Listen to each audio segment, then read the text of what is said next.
Hi everyone, I am your host, Jade Haggard, podcasting live here at Art Universe Laboratory. Welcome to Artist Solace.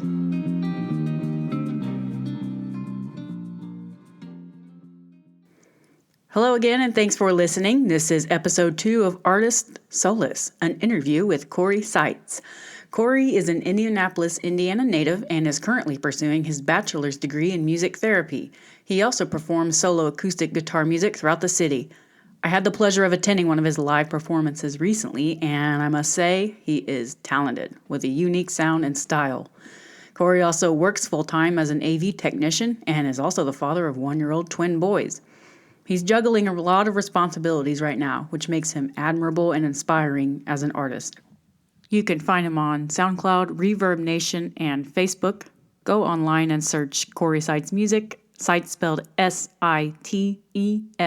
and there you will find a list of links which allow you access to him and his music. Cory is very passionate about music. More specifically, I think he is passionate about the science of music and how it affects our brain and environment. Some of the topics of discussion in this episode revolve around entrainment, synchronicity, transduction, Taoism, brain anatomy, and that is only to name a few. We even talk a little bit about Dr. Jordan Peterson and his paradigm of thinking about the true meaning of life, which actually leads me to finally admit that I have a fear of men. So be prepared, people, for a dense yet interesting conversation with a very interesting person. I cannot wait to have this dude back on so we can discuss these subjects even further. Also, during this episode, we hear a compelling story about what happened in Cory's life that sparked his interest in pursuing music therapy. That story will probably be a bit of a tearjerker for you, as it was for me. It is definitely worth listening to. Otherwise, our first topic of discussion is brain attraction. We actually lead into this topic by Cory telling a story about seeing Will Woodrow perform 10 years ago at a music festival. Dude, I remember Will from, I didn't... You know him? I didn't meet him personally, but it was back in, 2009. I was in a band, at the time I think we were called City in the Sea. We were playing a festival in Muncie called the Water Bowl, and, the first night that I was there, I was running around doing some things I probably shouldn't have been doing with some friends, like you do when you're at a festival and you're young and you're playing the next day. And, I went up to the main stage, and there was this, it was actually, she looked like she was getting pretty pissed off, if I'm being completely honest. And I'm pretty sure it was his wife or girlfriend at the time, but she was also playing the drums for him in that particular set. Yeah, so she was setting up the drums, and people were in the crowd, dudes were in the crowd at the front being like, hey, just yelling at her and trying to be like, hey, you're setting the drums up for her, shit. And then she gets down, and she just, does her little sound check, and everyone just kind of shuts the fuck up. It was pretty funny. And then, and then Will gets on stage. They had a hired guitarist whom I was speaking with before he went on, and I didn't even know he would be playing with this guy. But he gets on stage and he does his sound check too, and then Will comes on. And I'm pretty sure that he was playing some fabricated PVC contraption that was turned into a viable bass guitar. Will was playing? I think it was the Will Woodrow project. He does play bass, although right now with his new band, he's the front man. Right. This was 10 years ago or something that I'm talking about. And okay. Yeah. I had never heard of him until last summer. People knew about it. I was like, who the fuck is this? They were like, Will Woodrow Project. I was like, this is awesome. This is a really good show. They had the whole crowd jumping around and stuff. It was cool. I can't remember what it sounded like, but I do remember the name, and I remember when I saw him, I was like, oh, he's a bass player and a front man. I was like, what the fuck is he playing? It was I don't know what it's called, a whamola or something that somebody made out of PVC for him. I was like, it was either that or it was so custom looking that I was like, that doesn't look like a real guitar. The actual bass guitar was made of these things. I'm pretty sure it was pieced together of stuff, and it was either that or it was so outlandish looking that I was like, what the fuck? What color was it? That I can't say, because also that night I'm pretty sure I was running around it was one of those crazy nights, but I do remember that, so that whenever you said that your first guest would be Will Woodrow, I was like, no fucking way. But yeah, pretty cool. George and I went to see his new band Star of the Beast play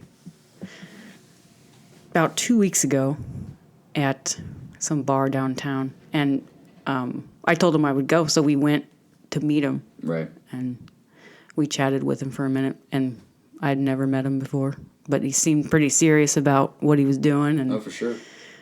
I thought that would be good to just meet him, at least meet him before he comes over to my house. Yeah, yeah. He's playing it safe, but so yeah, I mean, I don't know him that well, but When you say serious, you mean like does he have like a really really sharp stare when he speaks to you, like he's serious all the time? no, not about that what serious. he's a steep in? Serious with the pursuit of his music career. He's been playing music his whole life, and he's said that he's always known that he wanted to pursue it. Right. Well, he's also a visual artist as well, but it seems like his music career is taking off. What kind of music is it? Is like He says he's been developing a sound with his new project that has been in the back of his mind for several years now. And he describes it as being a mixture of his upbringing and his love of hip-hop, groove, and beats, oh really? combined with his later love of industrial and rock. Mm-hmm. Then after spending several years in the do-it-yourself world of marketing and branding for his projects, well, he says he's still fascinated by understanding what makes music popular and where the boundaries are in the line of what you can get away with. Right, right. Then later in the paragraph, he starts to talk about brain attraction. Oh, well, he gives an example of red. Like he talks about analytics and says, for instance, there is a reason red is widely popular in the corporate world for branding and signage. Oh, dude. It's brain yeah. attraction. Absolutely. Well, doesn't it release dopamine and similar to that of cocaine? Well, use? red. What I know about red is the the vibratory aspect of it is such that like. Okay, are you familiar with entrainment at all? Have I talked to you about the Negative. You have mentioned it, but Yeah. maybe you described it right at some point, but I can't there's keep up this, with like- what the hell you talk about. There's all the this time. phenomenon in physics known as entrainment, where things will just kind of things will sync up, and it happens like in people who are walking next to each other. Does that have anything to do? Is it similar to synchronicity? Or is that more No, coincidental? synchronicity, that's actually an interesting concept too, but like Jungian synchronicity would be something closer to like two, I guess you could say like significant and related instances of something happening without any sort of like causal factor between them. My mom went to the John Mellencamp concert that was down in Evansville, Indiana. So she was riding along with her friend, and she said during the ride she was thinking about her grandmother, my great-grandmother, Grandma Ruth. So it's her paternal grandmother. It was her birthday on that day. Mm-hmm. So my mom was already thinking about her. And she gets a text from her cousin. My mom gets a text from her cousin of the same grandmother saying something along the lines of, hey, it's Grandma's birthday today. I'm thinking about her, or I'm thinking of you, and so there was that connection. Mm-hmm. And they didn't know that each other was going to the same concert. Mm-hmm. So they both were actually heading to the Mellencamp concert, unaware that they both were going to the Mellencamp concert, right? So my mom said she was standing in line, and she saw her in line with her husband. She's like, "Who's that? Is that Debbie?" I don't know if I should say her name or not. So, but So my mom, when she was telling me the story, said she thought that was kind of weird. Mm-hmm. And then she said Mellencamp started singing a song about his grandmother. Like, I would definitely say that's like, at the very least, to a skeptic, I would say that's mildly synchronistic. Like, you can't just say that, I mean, those aren't significant. I told her, your thoughts create vibrations. Yeah, my theories are nuts. Keep in mind, too. But we'll go into it. We'll go into what I think about this And stuff. I told my mom, I was like, even your cognitive thinking is regulated by chemical reactions. So when those little ion channels switch, creates the tiniest it's like the tiniest vibration, and that escalates out. It's electromagnetic, That's your synaptic happenings. It's okay to think that you're thinking the same thing with people, if that makes sense. It's okay. Dude, yeah, that kind of freaks people out, though, and they're like, oh, no. Well, it's a very... coincidence? That idea has been bastardized by the New Age movement, I think. And I will, openly say that the New Age movement is something that I'm not necessarily a fan of because of what they've done with these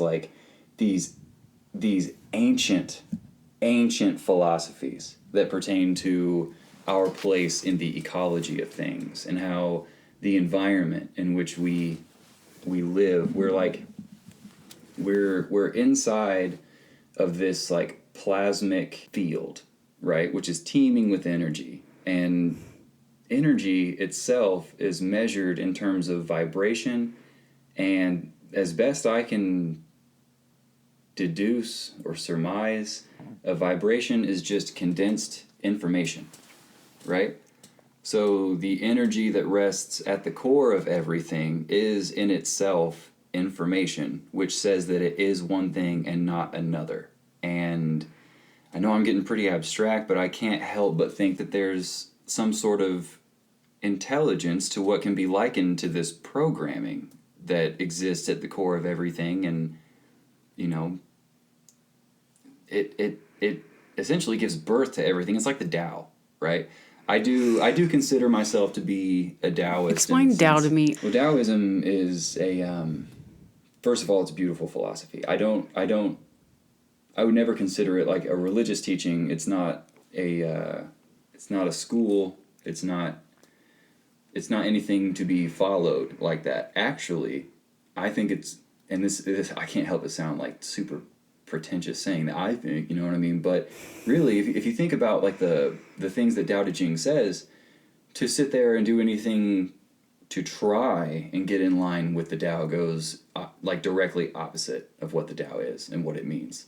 So it's almost like when Alan Watts was describing it, just who I thought of. Yeah. Yep. So Alan Watts would say like he would quote these old Zen masters or like these Taoist philosophers or Confucianists who would sit there and say like virtue for the sake of virtue is not virtue. It leans you towards like an altruistic. That's the word that I would definitely use to ascribe to like what I, at least in my mind, aspire to in the context of my relationship to this place, right? So to altruistically do things because I know that they're in line with the harmonious, or they're harmonious with the movement of all that's happening right now, right? I try really hard not to go in the direction of cognitive dissonance or to do things that I know are not good things to do, either for myself or for others, right? But not from a sense of trying to be virtuous, but because I know that there's a way of things, and I know that there's a system of checks and balances that happen in the universe. Like, for example, okay, there are just weird things that happen, and honestly, if you're looking for something and you're looking hard enough for something, there's a complex of organs in your mind called the reticular activation system or activating system. But they basically look for reasons to validate why your perception's real. So if you're like, oh, I'm gonna have a shitty day, then you'll look for things. Basically, there's like a correspondence factor that says if you're looking for something, you're gonna find it. So essentially, it's like a complex of organs. They all have primary functions, but they serve a secondary function that's overarching when they're all combined together, and that's one of the things that they do. Do you have any knowledge of neuroanatomy? You said you didn't pay attention to neuroscience? I've taken like introductory neuroscience and, it's like foundations of neuroscience, and then I studied it a little bit in one of my psychology classes. So this picture here, you'll see the reticular activating system. Mm-hmm. And I can't remember what part of the brain that's in. Is that the important thing is that it actually, it feeds into the cortex. It feeds into the neocortex, which is basically the area that gives us our complex thoughts, you know, like our executive function. And that means new brain. Thoughts. Yeah, that's the neocortex the outer. Is the newest part of our brain. Yeah, it's the upper part of our brain. Now, is that all? Okay, so just to finish this up about the RAS, or reticular activating system, it runs into your spinal cord, which actually it runs out of your spinal cord. So sensory information gets sent through that, and it's routed through an organ called the hypothalamus in the brain, which is actually what's used for encoding memory for long-term storage. The hypothalamus is an organ that's located underneath the thalamus, which the thalamus is responsible for sensory information passing through for processing to be sent to cortical lobes. That's my favorite organ of the brain. The thalamus? Yes. It's important. Well, you explain it, it's then. Well, yeah, it's all sensory input besides olfactory input. Like your sense of smell straight bypasses it and goes to your frontal cortex, and that's why they say like that smell is one of the strongest links to memory over like sight or touch or That's what we learned in anything else. that book as well. Yeah.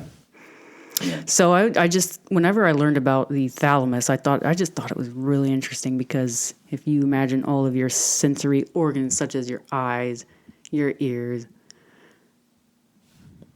your sense Even of like touch, your hands, yeah. when those things are stimulated, the sensory information, all those sensory information goes to the thalamus, and then inside the thalamus, It's routed. it gets distributed back to the parts of the brain that process those senses. Right.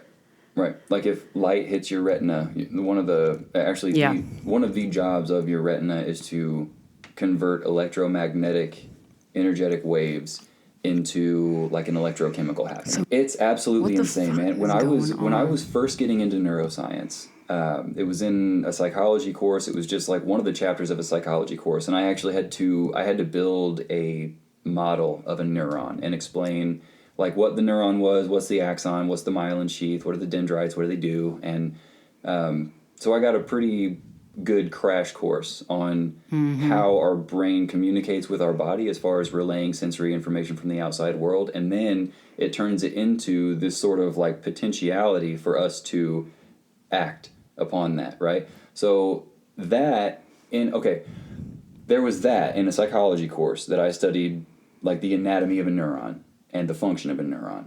At the same time, I was in psychology of music, which was like a pre-grad class, right? I don't have my undergraduate degree, and I'm not going to grad school, I don't think, but I wanted to take this course because it's one that in the music therapy field, you don't have to take until like I think it's like your last semester or your second to last semester, but it's like Sci 418 or some shit.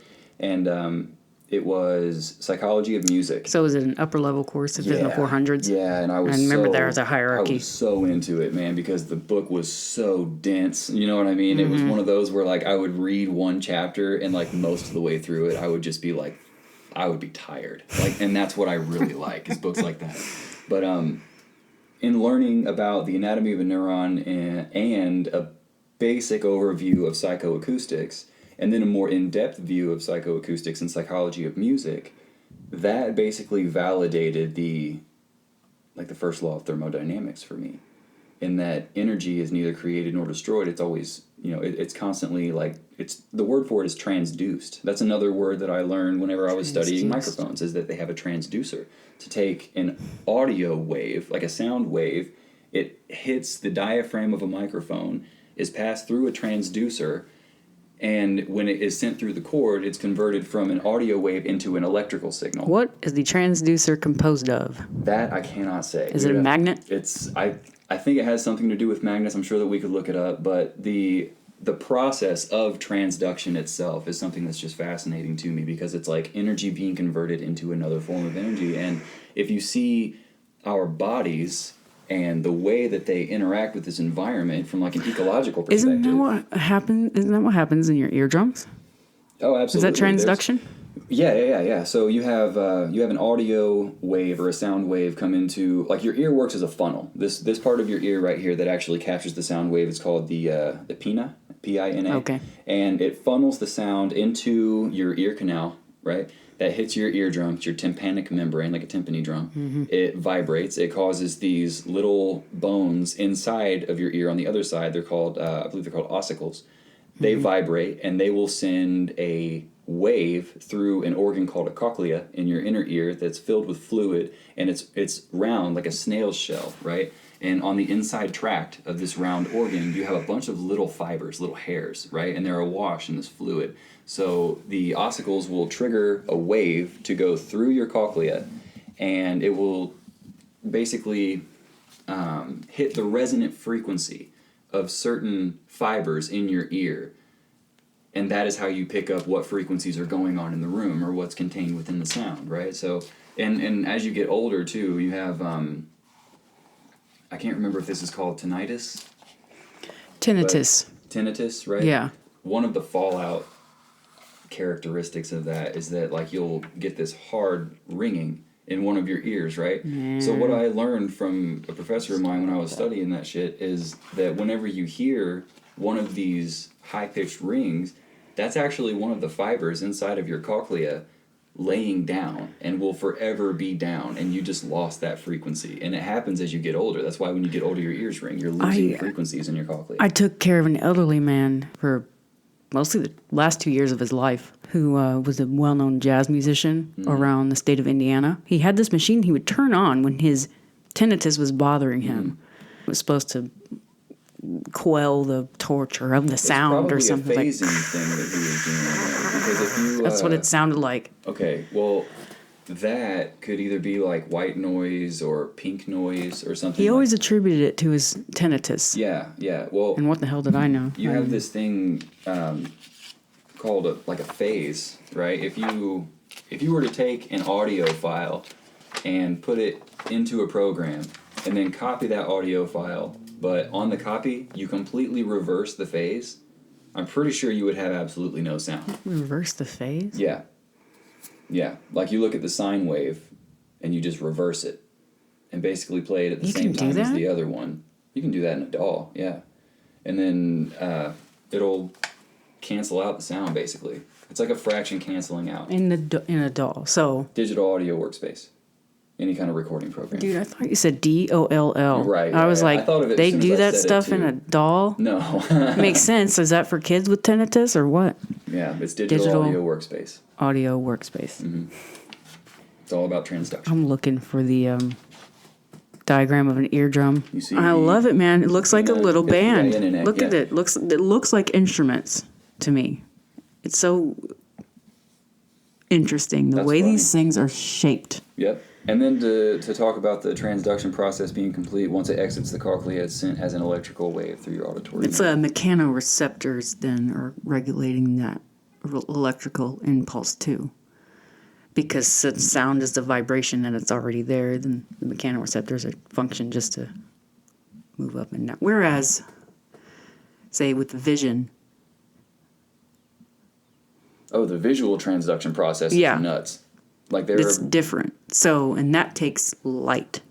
Yeah, to electromagnetic waves the hit electrical your retina, and then it basically your everything in your eye that transduces that into an electrical signal sends that through your optic nerve, and then your brain has the electrochemical happening that happens there. Also, the signal is sent through the thalamus at some point, and then once it's through the thalamus or been processed by the thalamus, it's sent as an electrical wave to your visual cortex in the very back of your brain. And then you interpret what you see. Well, that's just you seeing it. You haven't interpreted it yet. know. It's like you see something, and then after that, there's all of this other potentiality. What's going on in that thalamus, I wonder what that organ's up to. I think it separates all the sensory input. I think it's one thing that it's like, okay, we have so much shit coming in right now. Let me gather it all, and we have like an A, B, and a C, and A is sent to the visual cortex, B is sent to the parietal lobe, and C is sent to like the temporal lobe, and then you know what you're seeing, touching, and hearing.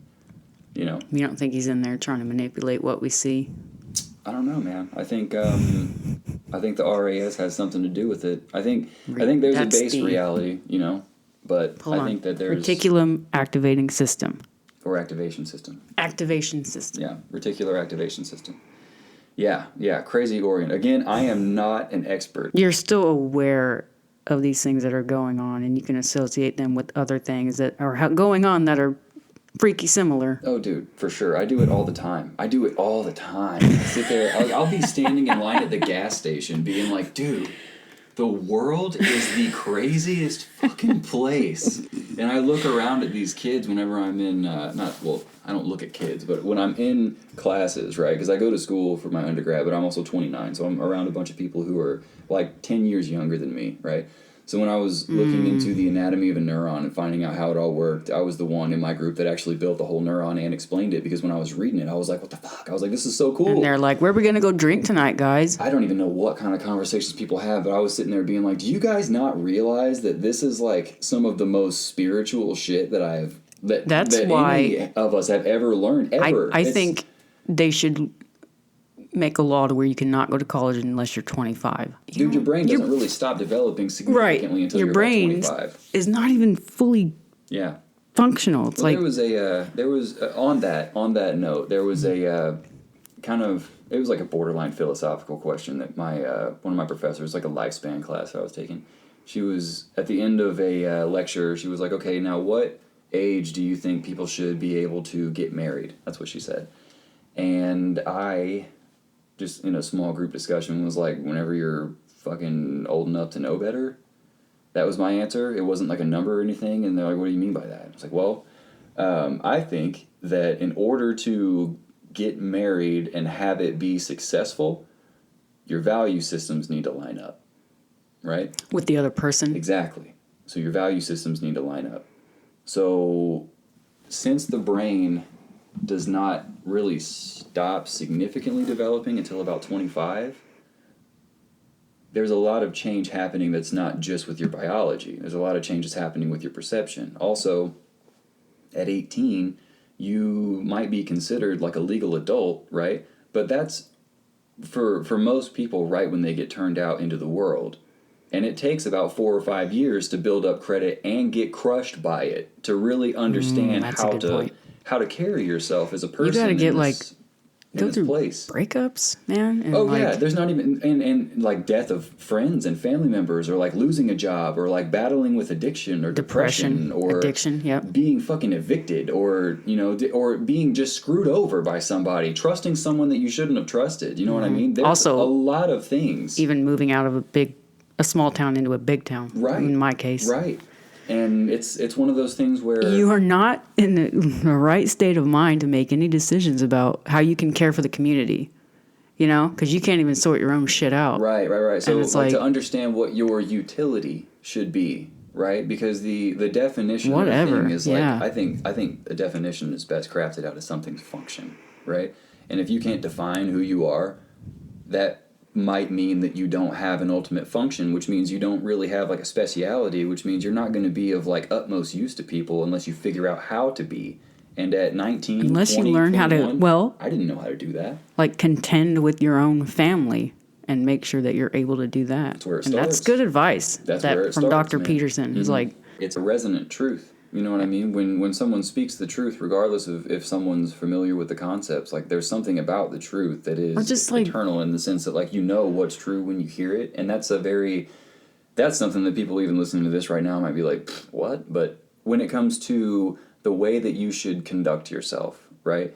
To understand that you have the potential to maximize some sort of utility for yourself in order to be of benefit to people. Okay?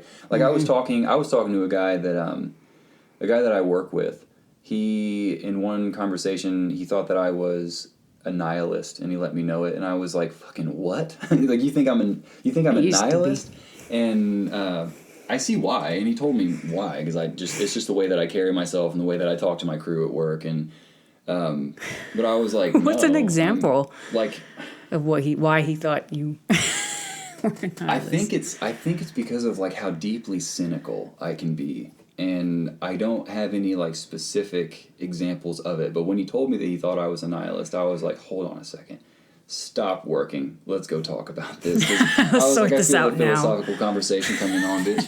So we went and we were talking about the ultimately it's like the meaning of responsibility and if there is meaning to life and stuff. And I was like, well, first of all, the point that I was trying to make was not so much that like meaning is equal to responsibility, right? Because that's obvious. It's obvious. The more responsibility you take on for yourself in terms of like helping yourself and other people, the more meaningful your life is going to be. That's like a no-brainer. And that's what I mean as far as like a resonant truth goes. One that you hear and you're like, well, yeah, I can't, there's like nothing. No one can argue with that. Alter that. Nobody can argue that. So we were talking about life forms and responsibility and consciousness and what it means for us if there is an objective good or an objective right that we're supposed to adhere to, okay? So I was like, okay, would you agree that a sun is a living thing? Because a sun has a life cycle, and it has a moment where we consider it to be dead. It has, a period in which it's dying. We consider a sun to be a living thing because it has sources that it turns into viable energy, and it expends that energy, and it just so happens that it's keeping a bigger system intact and in play. All right? So that life is significant. And the thing that we see about that is the thing that life does innately is supports a system around it. And inside of that system is our planet. And it just so happens that, like, the biosphere exists, and that planet can now support its own life inside of it and stuff. So, like, life supports and that begets more life, right? So in its completely baseline state, the natural state, it is altruistically supporting systems around it. Not being detrimental. It can be, but it doesn't choose as far as we know. Right, like, but you get too hot, not you doing could argue nothing. that. Because if it was doing nothing, it would essentially be a star floating out in just be space, so nothing. it's not supporting any sort of other life around it. Okay, so you can look at those three things, right? If it's a life form like the sun or something, it can either be good, bad, or nothing to other things around it. Okay? So what does that mean for us in terms of, like, objective right or objective good? We know that we can be a positive force, a negative force, or completely meaningless, right? So then you have to think, what's the better choice to make? I think being bad is almost better than being meaningless. In the sense that if you are bad, people can learn apophatically how to be good, right? Yeah, it's useful information knowing what can go wrong and how not to behave. Right. So it's terrible to not be anything. The universe hates stagnation. The things that happen, like, life is suffering in the sense that as soon as you're born, it's an entropic struggle, and you could literally you could exist by not doing anything, but the dishes would pile up, so to speak. You have to fight your way through it. That's why it's suffering, right? So to understand that being nothing to the systems around you is one of the worst things that you can be, even over being bad, in my opinion.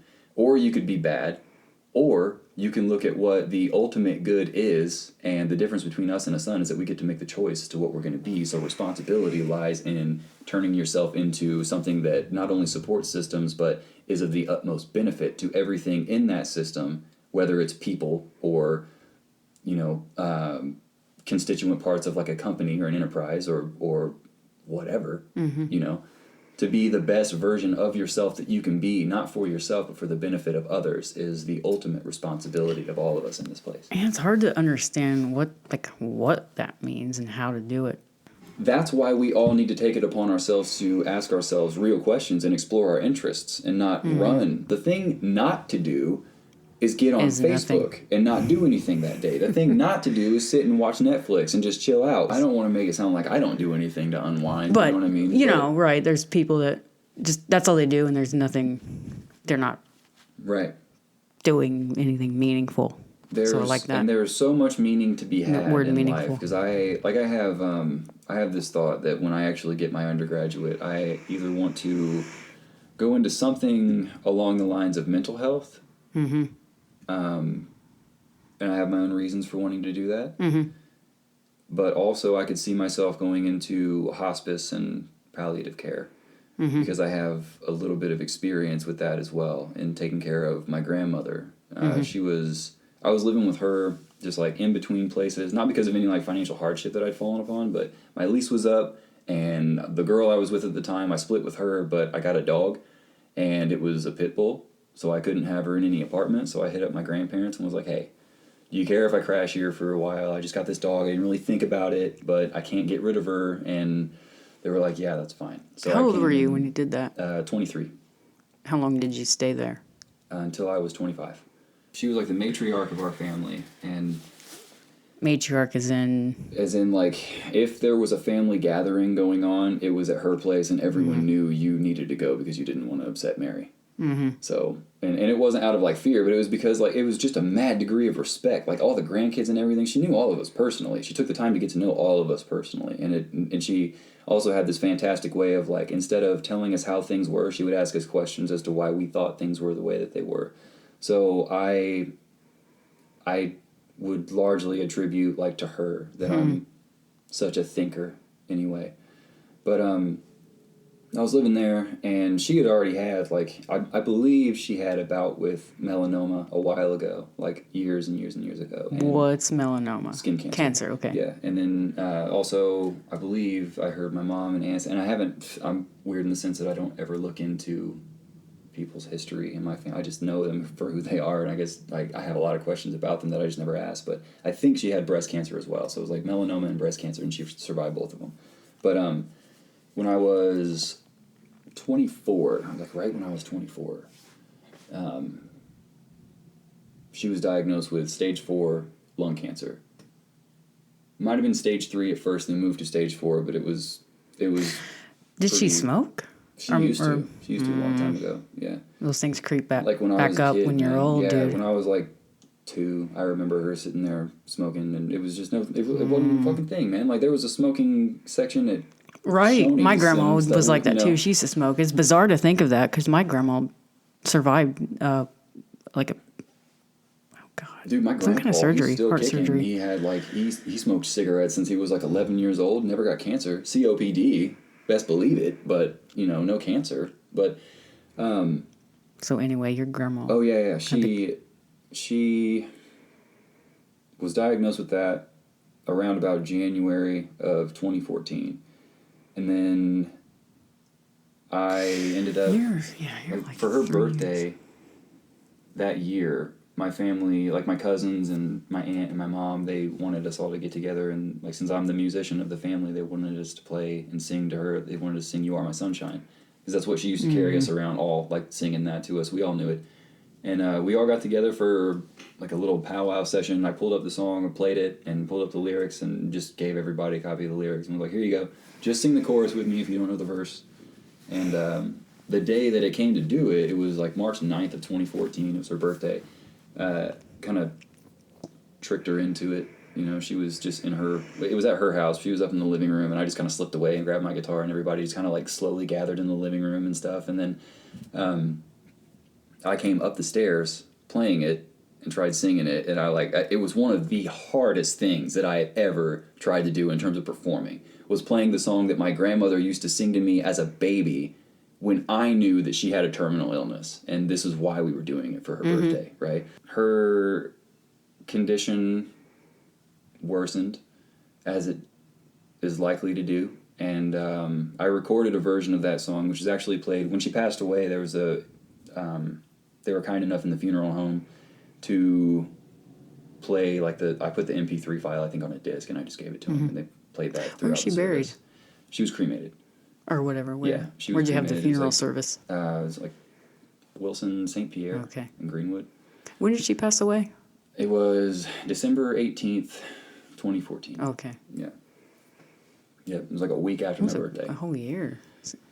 It was wild, man. But like the thing with like hospice care, You took care and of the her. thing that actually like catalyzed me considering music therapy as a career or just as a thing to do out of like fulfillment and service, really is what it, I wouldn't consider it a career. I would consider it fulfillment for me, service for others, right?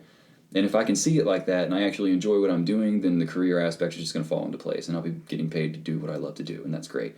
But on her hospice bed, when she was actually committed to that bed, and she could only talk for so much longer, it was like, I remember the night before she left, it got to the point where she was just non-responsive, right? And you'll have that with people on their deathbed where you have to like maybe take a, like a sponge and dab the side of their mouth and stuff because they can't do anything for themselves anymore. So it was, I think for anyone in that moment, they're all, unless they have some knowledge about what's going on, they're all going to feel the same way. And that's like, is she even still fucking in there? And it was hard, dude. I couldn't fall asleep that night. I couldn't, because I didn't want that. Like Bree was staying with me. Brianna's my girlfriend, by the way, and I've stalked you on Facebook already, I know. She's cool. But she was staying with me, and I'm just eternally grateful for that. But she was asleep. My grandpa was asleep because everybody was just so exhausted from staying awake and trying to sit with her the whole time. But I was laying in bed. My whole family had gone home at that point, and I could like not shut my eyes in good faith because I was like, if something happens and I wasn't awake, I will never forgive myself.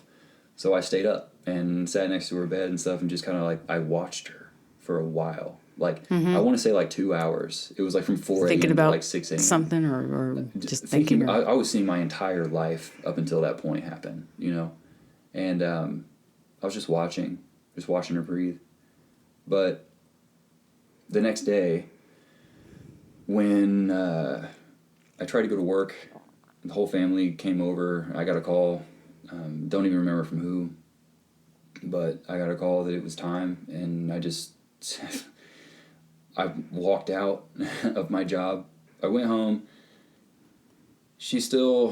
My grandmother's still on her bed, and everybody's just kind of like gathered around. The house is fucking full of people. She was the best person, man. She had so many friends, and she had so many people show up. a Like, social network then. Like, what else did kind she of. It was- do? I mean, did she do anything? Just throughout her life. The thing was, like, all the people that knew her, it was throughout her life, she, like, developed genuine friendships with these people. So the house was full of, like, family and friends of hers, and friends of mine, you know? Friends of mine that came over, and, you know, friends of my cousins that were there, and friends of my mom's or my aunts, and it wasn't just immediate family. It was a shit ton of people. Like, there was barely any fucking room to walk in the house, and I had to get away for a second because that was I had been the one that was taking care of her for 2 years. Like, not solely. I want to make that absolutely clear. Like, my grandpa was taking care of her, my uncle, my aunt, my mom, and but I was the one that was living there, right? So there was a lot of like helping her in and out of the car, like for her treatments and going with her to treatments. I mean, or, did like, she walk with a walker or a cane or it went wheelchair? where she was walking, and then she had a walker, and then she had a rolling walker, and then she had a wheelchair, and then she was. Did you have to transport her during her wheelchair phase, or would you have someone? Yeah. So would you set up a van with the equipment? No, they had I think it was an Explorer, but I would just have her put her arms around me, and I'd lift her up, and I'd sit her in the seat, and the specialists at the place, if I didn't go, they would help her get out of the car and into the wheelchair and do her shit, and then she'd come back home, and I'd put her in the wheelchair, and I'd roll her up the ramp that was built by my uncle in the back and wheel her into the house, help her into her chair. It's like the best possible scenario, Yeah. as long as everyone got along. Yeah, but I used to be a driver for an ambulance service, and I would transport patients to and from. So it's crazy, man. It makes you it's humbling, you know. But to say the least. But we were in her room, whole family's around. She's about gone, and everyone knew it. And my mom asked me if I wanted to. Oh yeah, I had to walk out of the room, and I went downstairs. I was living in the basement at the time, so I was just standing there, like. It just like time standing still, just standing there, like not crying, not doing anything, just standing still in the middle of an open space downstairs. Not even in my room. I was just like standing in the laundry room, just standing there. And my mom came down, and she was like, "Do you want to play one more time?" So I was like, because I did, you know. But when I was saying before that my grandmother sitting on the couch in relatively good health at the start of her diagnosis, me coming upstairs and playing that for her was like the hardest thing that I ever did. Playing that same song while she was on her deathbed was one of the most surreal experiences of my entire life, right? So I walked into the room, and she had heard this song before. I opened up with like the first chord, and she got goosebumps like all over her body. you could see him. Yeah. Everyone in the room was like, and they just all just like stopped and just stared, and I was like, what the fuck? And I just kept playing, you know. I kept playing, and I sang as best as I could, and I made everyone else chime in with it, and it was like, I don't know how many people were in there. We'll say like 30 people were just in that room, and we were all singing "You Are My Sunshine" to her. And after that, That's powerful. That was like my way of kind of helping out. Now, is that what inspired you to pursue music therapy?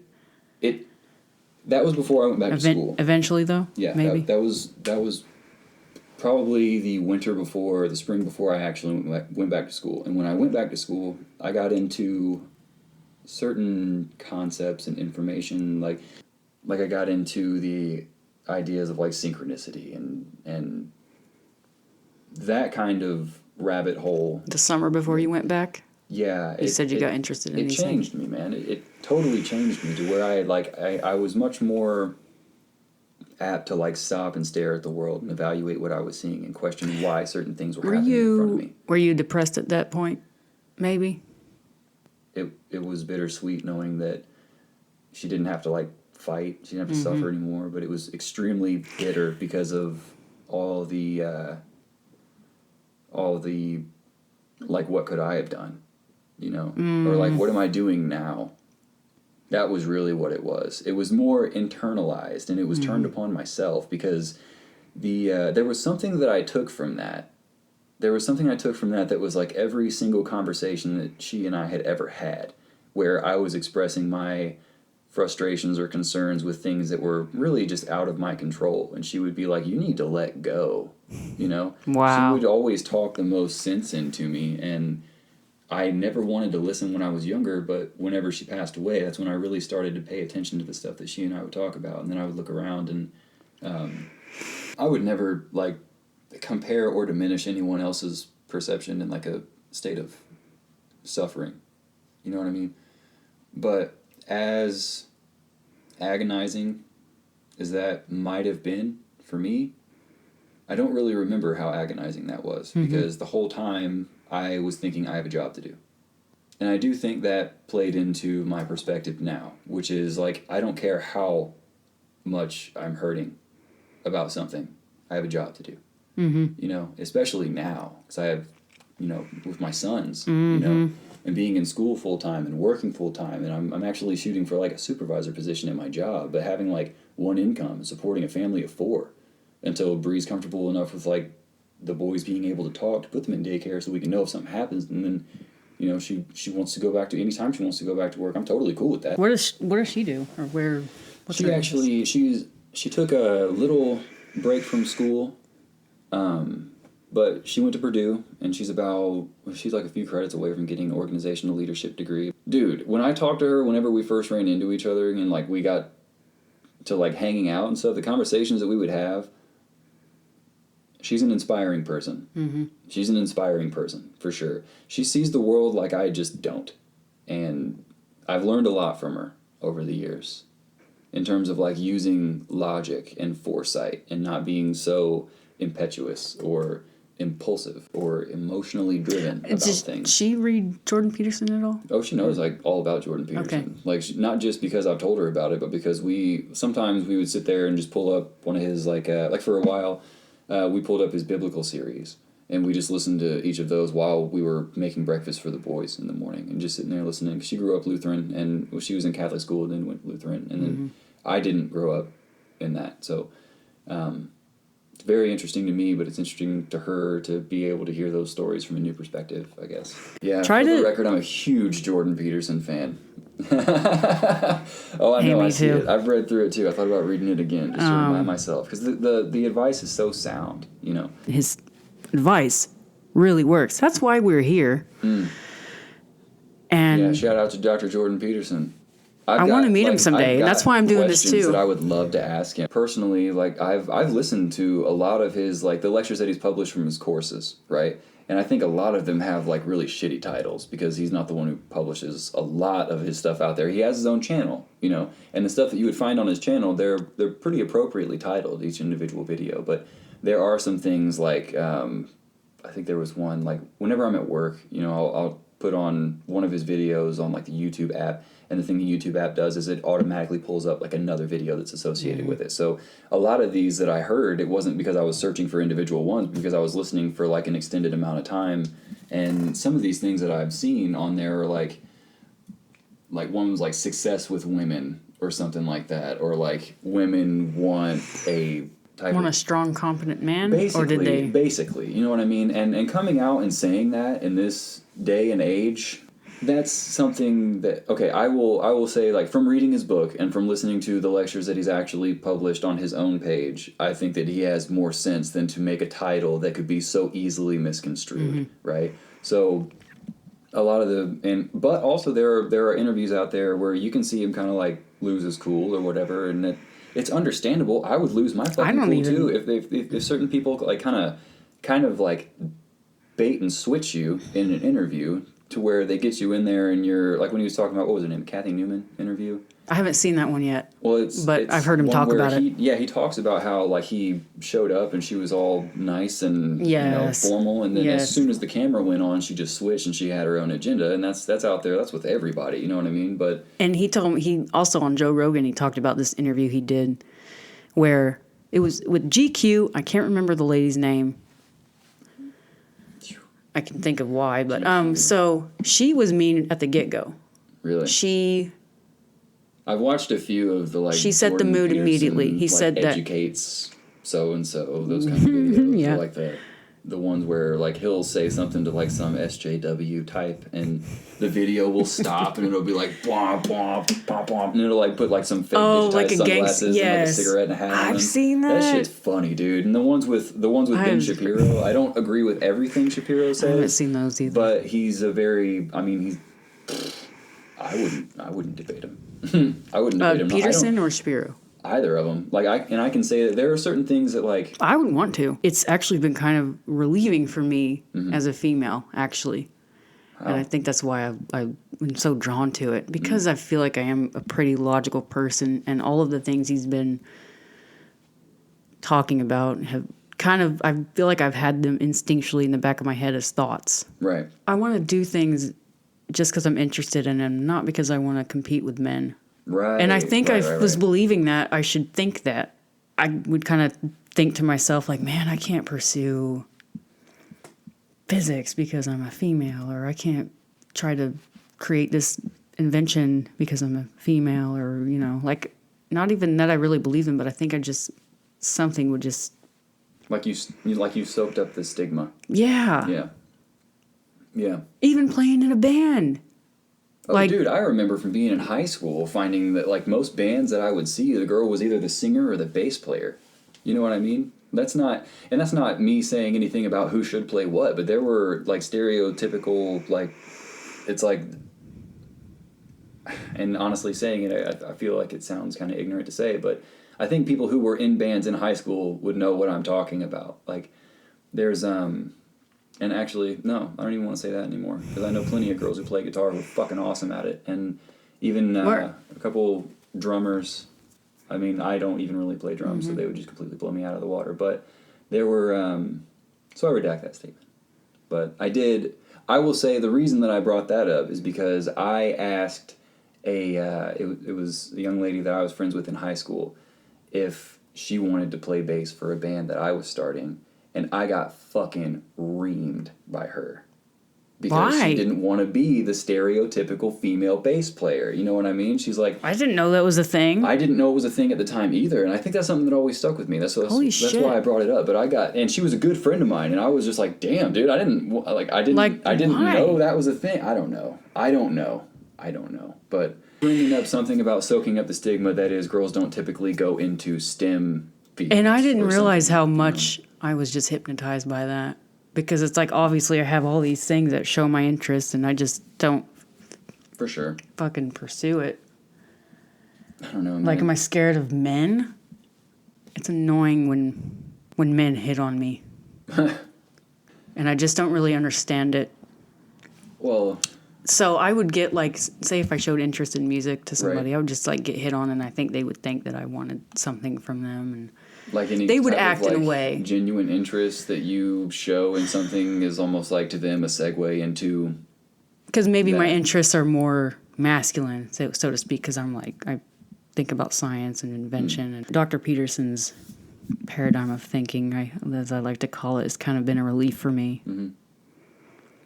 To think that I just should pursue these things and compete with myself, and not act like I need to compete with a man. It's that rule, man. Compare yourself to, like, who you were yesterday.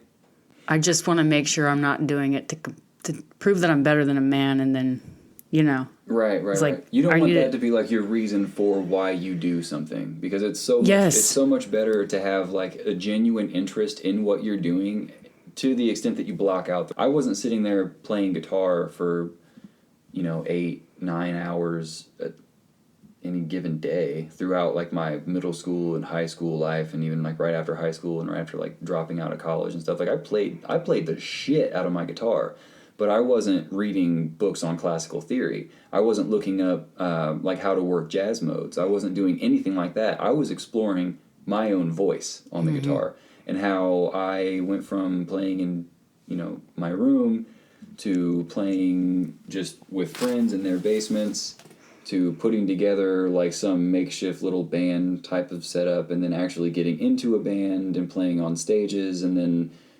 going to different venues on the road. That was cool. And then I got out of playing electric music when I moved out of my parents' house, just because I lived in an apartment and I didn't want to like wail on my amp, so I just started playing my acoustic a lot more. And I picked up acoustic guitar for a totally different reason too. But when I did that, I just explored. I worked the mathematics of the guitar, and I like to try and layer notes, and I like to come up with melodies that have like a simultaneously played bass line and maybe some colorful notes in the mid-range. So really there's 3 different voicings that are going on that have a percussive element about them, and this guitar part that I'm crafting, I can't actually play. So I'll break it down, and then I'll like whittle it to its simplest form and play it really slow to where I build that muscle memory. And then when I've got that, I'll start adding in new and intricate things, like maybe I'll put a different tail on the 4th time I repeat it, or maybe I'll put like 2 different tails on like the 1st and 3rd, but the same ones on the What's 2nd a tail? and 4th. It's kind of like if you have a phrase, like a fade off, or like a. It's kind of like the way that it ends. Like say if you're playing through one melody 4 times, the first iteration is going to be like your template. The second would be like a mutation to some degree, because some things are out of place, but it's virtually initial pattern. The same, it's like an evolution. Right. So like you have like in one perspective that I've heard about this, you have what's called like clones of something. So you have like a melodic line, you have a phrase, and you clone it, and you put that next to it, so that would be your first repeat, right? But in the first repeat, you alter just the way the phrase ends. That would be the tail, right? Then the 3rd time that you repeat it, you might do the first one again, or another alteration of that clone, right? Or you can mutate, where you take the initial idea, that phrase, and then the next one is essentially a clone with an alteration, and the one after that is the altered clone with a new alteration, and then the 4th one would be yet another alteration off of the copy of the 3rd. So you have mutations that are happening, and not just alteration of clones. So then you could write. So I'm seeing sections of 4, 1, 2, 3, 4. You would just maybe repeat that throughout the song. Depends. And there's maybe a But yeah, bridge. That's like kind of how I imagine like the structure of a song. Right. Yeah, it like depends. In the 4 like sections, and then you just kind of repeat that and manipulate it in a sense. In Western music, typically, yeah. Especially like modern Western music, it's all. I don't want to say it's all about that. It's just not like modern West, especially postmodern. Like that's not. So there's a difference in other dude. cultures about how. Oh yeah, dude. Songs, like, when people songs are struck. Like songs are yeah, structured. for sure. Like Indian ragas, right? Or like Hindu or Vedic ragas are more or less like the musicians who play them study with gurus to really understand the philosophy of the raga, right? And a raga itself is kind of a it's like an homage to the great mind of Brahma. Like sometimes it'll have a drone note, right? And it's this one note that just is underpinning the entire raga, but the whole rest of it is improvised. So there is no repeating of anything, because that's kind of like antithetical to what you're trying to do, right? And your rhythmic pulses, your cycles of rhythmic cycles, you can have like a cycle that's like 256 beats long instead of just 4 or 16 or 32, So the point of the drone note in the raga is to represent the mind of Brahma, which is like it's kind of akin to the Tao, in that it's at the base of everything, and it's the thing out from which all things come. So that is a complilling different philosophy than the 4 chords with a melody and the bridge in the middle, right? And then maybe some somewhat random notes-esque order that notes, yes. And there are also is that played in the same key? Like you could do that. Keys are different because there are microtones in Middle Eastern music, especially. Why? Just the way their instruments are constructed? I guess it's They're just able to tap into those wavelinks somehow, just with their instrument. It's something to do with the way the instruments are constructed, but they also serve the purpose of, from what I remember about like the spiritual aspect of the ragas and of the microtones in the ragas, it's like all constituents of reality are accounted for, not just the 12 chromatic Western tones, but all, like they're called microtones that exist in between those tones. So it's kind of like if you had an A flat and then you tuned your tuning peg down just a little bit. Well, it's not an A flat, but it's in between being an actual Western A flat and a G, but that in the middle is a microtone. It's actually a spectrum of microtones that you can use.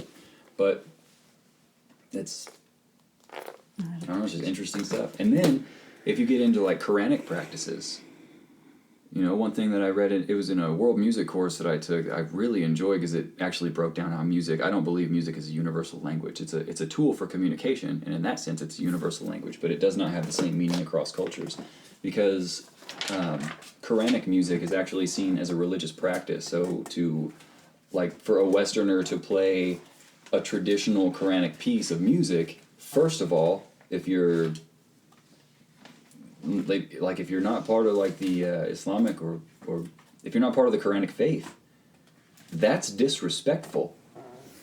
Like, don't do that because you're supposed to do it for the purpose of worship. Now that would be disrespectful from if an Western if anyone would who play was their not music in that faith played something out of the context of a prayer. Really? Yeah. Oh man. Yeah. So it's different, man. And then there are other tribes. I believe this was like an Asian people. I'm gonna get a binder real quick. Cool. We're gonna hear some external noise. Sorry. But I believe it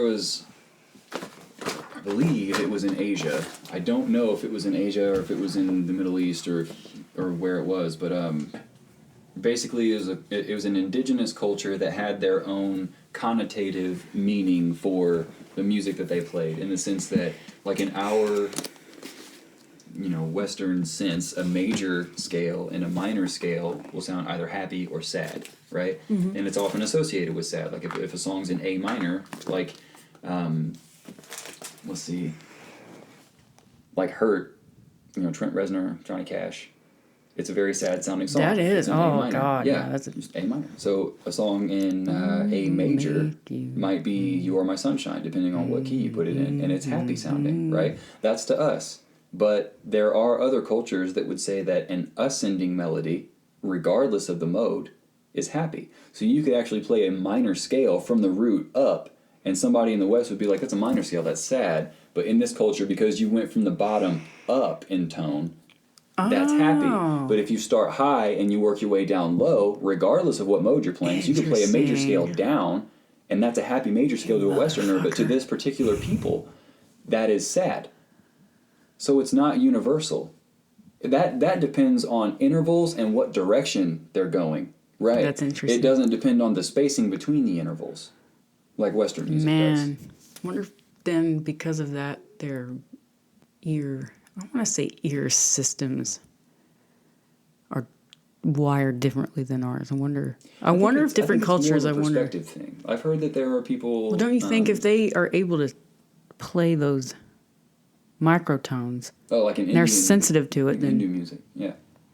I wonder if you studied people in different cultures, studied what the actual shapes of their ear organs are, and see if they're any different. It would be more pertinent to look at areas in their temporal lobe and to see if that's in any way, like there's parts of your brains, like parts of your brain that can actually become enlarged from continuous music playing, and like part of it's the frontal cortex because of your creative or executive function, and then I believe I don't know that your temporal lobe can grow to like crazy amounts. Fun fact. So Einstein played the violin. Mm-hmm. Now, from what they say,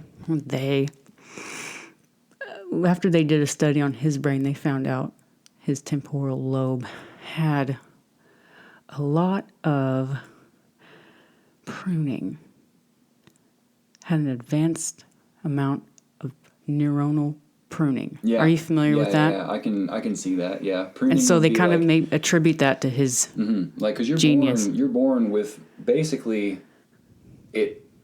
From what I've heard from one of my professors, it is possible for new neurons to be made, but you're basically born with all that you have. But you don't need all that you have, and that's where synaptic pruning comes in. It carves the pathways that are the most necessary for your brain to function. And with his temporal lobe having such a high degree of pruning and being so refined, as it were, if he were playing piano all the time, he would become accustomed to the timbre and all like the compound frequencies that come from that. Well, but you think that's a reason why he was know. able to think so creatively? Or maybe he was able to Absolutely. retain a lot of Absolutely. information and just... Yeah, I think that's a huge part of it, for sure, because music helps with memory and retention. Improvisation helps with your like imaginative capacities. Even if you think about like are you familiar with the corpus callosum in the brain? All right. Actually, I take that back. The corpus callosum is my favorite brain organ now. Nice. Not the thalamus. So. Okay. So basically, you've got this like thick bundle of fibers that exist that hold both of your like neocortical hemispheres together, right? And I've also like I understand that the left side of your brain controls like the right side of your body. And That's called contralateral symmetry. so when you're playing an instrument, you have, say for a guitar, you know, in my case, when I'm playing a guitar, I have my left hand fretting the notes, right? So you have the tactile sensation, and then there's the visual sensation, and then there's the auditory sensation, and then there's the imaginative capacity, and then there's memory recall, right? And the motor control is basically like your cerebellum and your cerebrum, sure I think. what that- Cerebrum. I can't remember. Is that the base of the brain? Cerebellum. Cerebrum. I think it's cerebrum. Because Cerebellum's like the cerebrospinal fluid. fluffy tree thing that's in the back of your brain. Yeah. So you've got all that happening with the left hand. So the right hand is also picking notes. And then you're also thinking about posture. And you're thinking about the future of the piece that you're playing. And you're trying to block out all these other thoughts. Well, you're just listening and you're touching, you're feeling, you're seeing. And You're trying to get your hands to operate simultaneously. right, and your brain is constantly like cross communicating between hemispheres while you're doing that. So like the corpus callosum of musicians, when it's been examined upon autopsies, is like a more like muscularly sound bundle of fibers. Actively playing music helps build a person's, it's called phonological awareness. If they're playing it themselves, though. It's going to stimulate both sides of your brain. It's going to facilitate the communication between both hemispheres, and it's going to help you learn to learn. It does way more than that, too. Sure, but that's a topic of interest to me because that's something I'm experiencing. Absolutely. So it's like... Absolutely. Something that I actually learned, not to derail it too much, but something that I had the question of was does music boost your immune system? Does playing music boost your immune system? I found out, much to my surprise. I wasn't too surprised as I thought it was a real thing, but when I actually found out, I wish I could remember both enzymes that it boosts, but one of them is called immunoglobulin A, and I believe that helps with fighting off like respiratory infections or anything that compromises a mucous membrane. So to sing and play like an acoustic instrument or a piano or something, it's the playing aspect. Literally helps your immune system. Like there's plenty of research on this. I also suspect that it may help people with dyslexia or the cousin dyspraxia, people that feel like they just read backwards. I feel like that might be something to research. Music is it's a sequential art form. So I think it would help with reading. You're going to have the dyslexia anyway, so you're going to want to read backwards or read directions backwards. You're still going to have that, but if you play music and really play it, it'll help your brain shift to the other hemisphere just to adapt to that challenge that you're experiencing, and then you'll be able to think more clearly. It's a hard thing to describe, especially if it's happening to someone else, but it's I don't know. Music seems to be a great tool for, I guess you could say, like mitigation. Like if you have these things that are going on that can be worked out one way or another, music is a great way to work out a lot of It's things. unfortunate we have to call it a therapy now because it's like we should be doing this stuff anyway, like playing music and doing artwork. I don't know. I think the therapeutic thing would be something is being used for like the alleviation of the symptoms of something. It's a matter of proving how it's beneficial and how it could change your life. And then you need to be prescribed therapy sessions. Yeah, it has to be. So it could be like yeah. maybe the canoe to get across the river for people to. I see music therapy as a great thing to use in conjunction with other forms of therapy. I was interested in going into art therapy for a while, but it just wasn't so passionate about it. Art therapy, what I've heard from one of my professors that's heading the music therapy department, and a professor I'm in courses with currently, she has departmental meetings with IU Health, and they have like their art therapists in there, and I don't know if they have any like dance or movement therapists, but that's a thing too.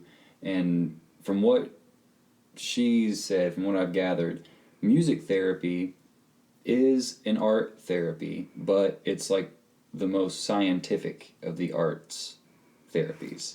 So the arts therapies themselves, and what I mean by that is that they kind of like stay true to like the art form of it, and music therapy has a lot of science to back it up to kind of get the other sciences and therapies to give it the credence that it needs. From what I have heard, music therapy has a bit more science behind it currently than other arts therapies. I don't know. I'll believe it. And that I'm I always... can't actually speak to because I haven't done the research on it, but just from what I've heard from those meetings, I totally see it as an art form. I think music is...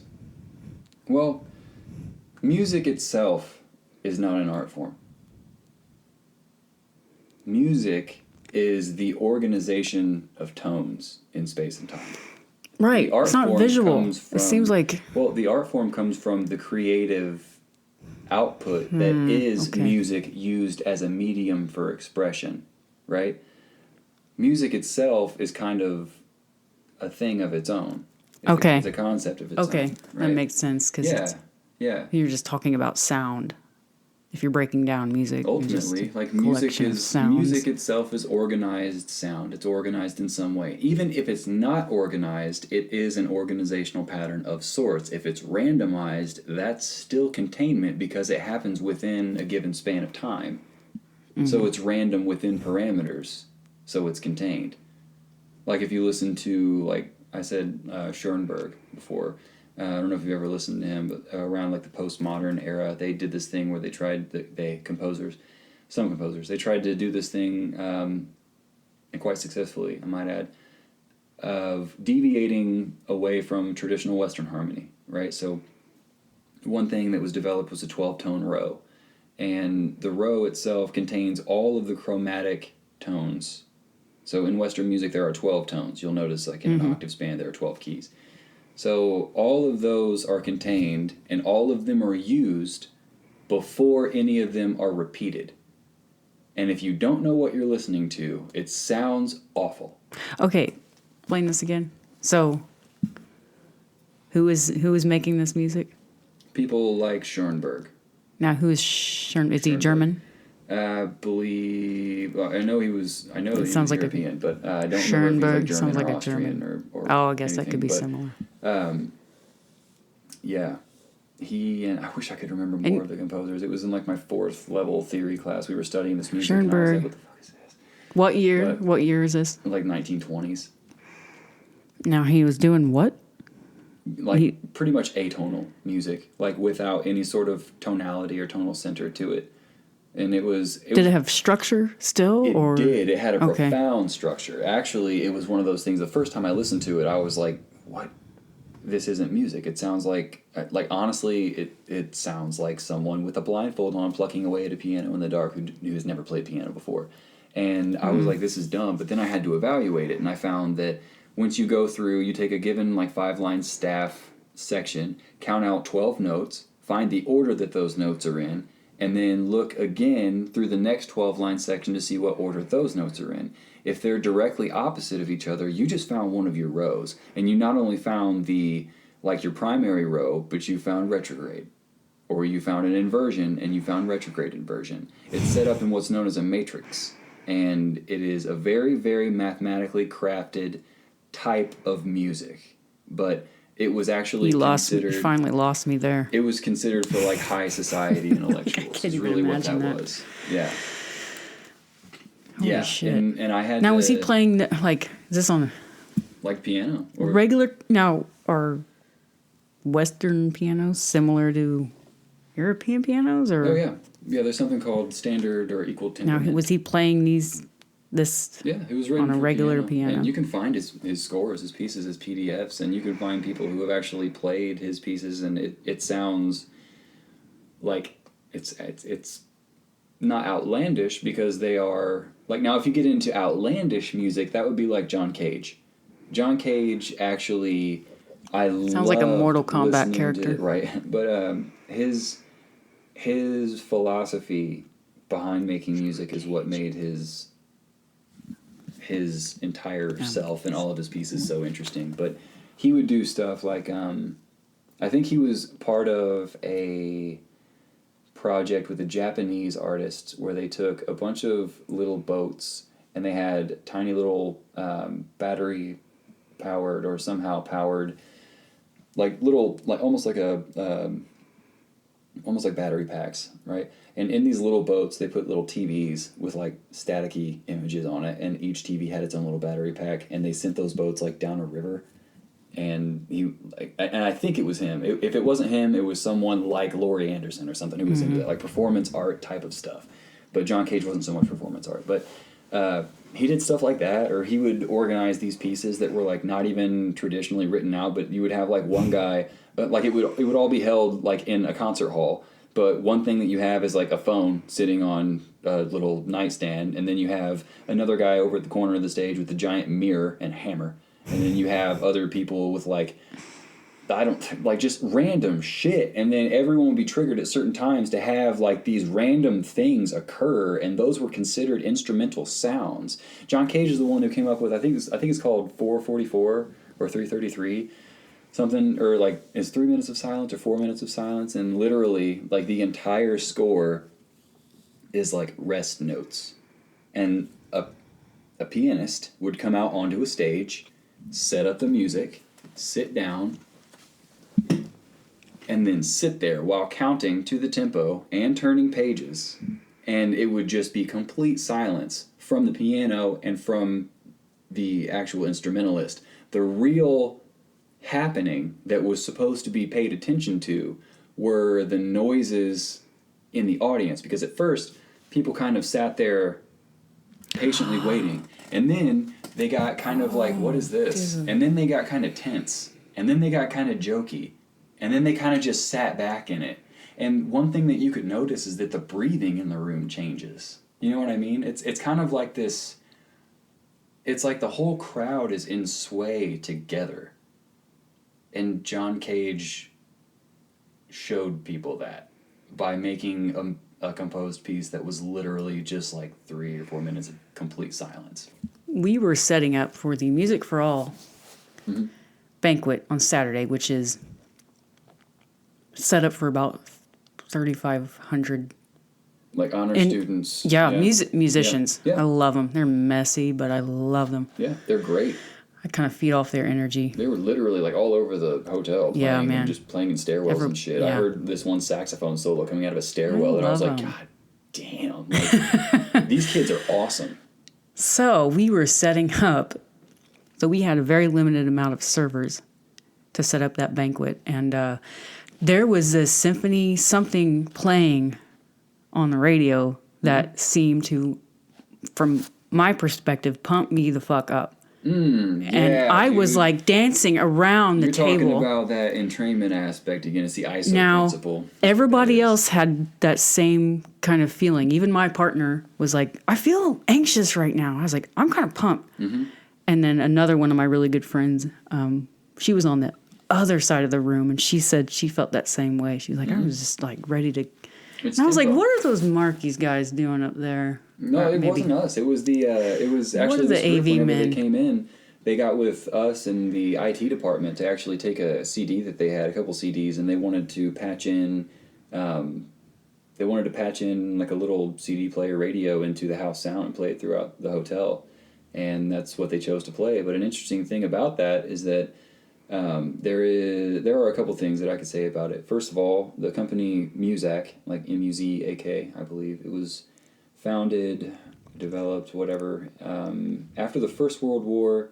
I wish I knew more about it. Anyone can look it up, though. The gentleman that he ended up, coming up with this, what would be the company that like coined the term elevator music or background music. He was a radio telecom general in the First World War, and I think he developed a way of sending radio signals across electrical wires.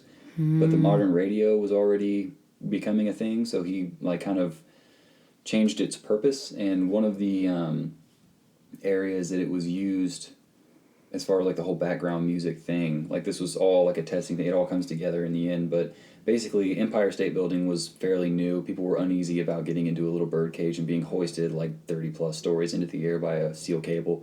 So they tried using music in there, and they found that when they lowered the tempo to a certain rate, people weren't as anxious. And there's a lot more research that goes into it. It was years and years of trying to figure this out, but eventually they patented what was to be known as the stimulus progression, which is something that like marketing and advertising consultants know about, in that if you go into say if you go into like a fast food restaurant, the music that you hear, typically you're going to hear a person singing, right, like a pop song or whatever. That directly interferes with your conversation you're trying to have at the table, because there are certain frequencies in the human vocal range that when another person's talking, there's a phasing that happens to where something's going to be blocked out or someone's going to be hard to hear, right? So you've got that. You've got a tempo that's upwards of 125. It's naturally going to make your heart beat a little bit faster. It's called the ISO principle when it's used in music therapy. It's a product of entrainment. So then if you notice, you go to a place like Carrabba's or any like Italian restaurants, or really like you can really see it in Italian restaurants, because they'll have like arches in their doorways, and they'll have a lot of earth tones, like when Will Woodrow was talking to you about the color red and how marketing advertisers and like fast food places, if they have a red vibration, it speeds you up. It speeds you up along with that music. It makes you want to get in, get your shit, and get out. But if you go to a place like Carrabba's, the music's different. The music is actually something that will not have vocals traditionally. We won't have vocals in those restaurants, because the lead instrument playing the melody isn't really fighting with the human vocal range. So it's easier for you to have conversations, right? It's also used for something that's called masking, not backmasking. That's different. But masking itself is something that basically just like shuts up all the noises of the kitchen, and it makes it easier for people to not hear other people at other tables, so they can have their own conversations and not interfere with other people's conversations. So there's that. Also, the music's a little bit slower, so it slows your heart rate down. Like, we literally have like a physiological sympathetic response. The music, to as in a restaurant. Yeah. As in like a classy restaurant. If you go into a classy restaurant, you're probably not going to hear Okay. anything coming like vocal wise from the instruments. If you do, But it's, it like, I'm not going to say that it never happens. Like you could totally hear something like Fly Me to the Moon in Olive Garden. But if you went to a fast food restaurant, you're not really going to hear instrumental music. Just go to different places. You'll see it. You'll see it. And it's for people who actually know what they're doing with marketing and stuff. Like, there's something that speaks to our ancestral memory when you have earth tones and rounded edges and doorways. Like, where the fuck did we get the idea to build in 90-degree angles or use like really hot or vibrant colors, right? We get those from noticing fruit, but I don't know about the angles and stuff. But anyway. So my question was, did the AV team during our banquet setup maybe do that on purpose, or did they know that we would be able to set up make our you guys room look faster? a half an hour beforehand? Because I don't think that because I'm skeptical. people are I'm as like, who's aware. trying If to? anyone were to do that on purpose, I would be lying in saying that I've thought about doing that before. But I do, like, in being able to sit here and tell you exactly how that works. That's Because something that I might think to do. Like, I might request that they Okay. do that again. well, I'll say this. It's a hard job what we when have. I've worked We're with having to some set of up the, a like, huge part-time banquet. guys, and I put on music in the in our storage area or wherever, or like in a room or whatever. I'll put on like bossa nova jazz, because it has like it's a very in my opinion, it's very cool rhythm. It's just pleasant music, but it's interesting. It's not like smooth jazz or soft rock where it's like kind of, not all of it's bad, but like a lot of it is not really what you listen to get yourself hyped up. But it puts us into a steady rhythm because it's close enough to what your natural heartbeat's going to be anyway, but it's just a little bit over that. And it doesn't have any vocals, so we can all have conversations. And then before I know it, my crew's got stuff done. It's easy to use. So that was interesting. So I wanted to ask you what you guys were doing. If you had anything to do with it. Not manipulating the hotel. He says no. Officially on the record, nah. Well, we probably better wrap it up. Thank you for coming on. Yeah, thanks for having me. I'm sure we could probably talk for another couple hours, but for sure, man. Be happy to do another one if you want, and because I feel like there's a lot of things that we kind of touched on, but even some things that I don't know that I explained as well as I could. Thanks, Mr. Cory Seitz. Thank you. Thanks for listening, and I hope you join me on next week's episode of Artist Solace, an interview with comedian Matt Holt. Bye-bye.